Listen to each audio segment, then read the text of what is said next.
Как я понимаю, все проводится в республике достаточно организованно. Интерес к выборам во многом выше, чем в части российских регионов. Поэтому, как обычно в республике, все организовано на таком достойном уровне.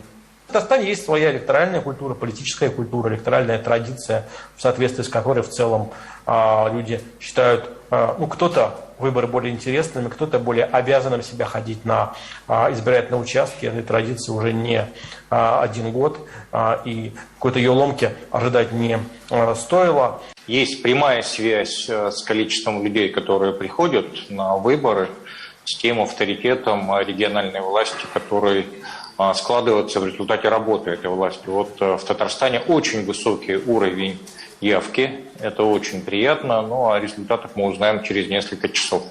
С точки зрения содержания, вы знаете, это была очень спокойная кампания.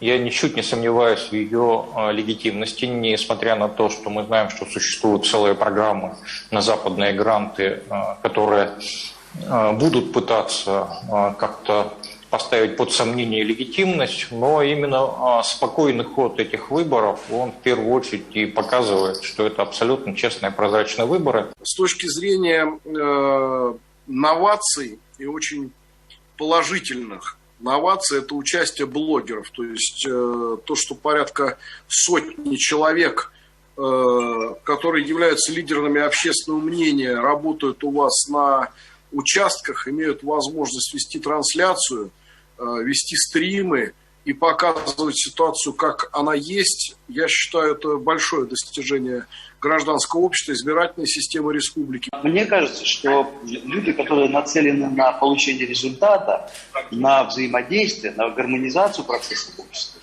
они как-то более спокойно и внятно относятся к происходящему. И поэтому здесь я думаю, что открытость и честность на том уровне, на котором она должна быть во время выборов такого уровня.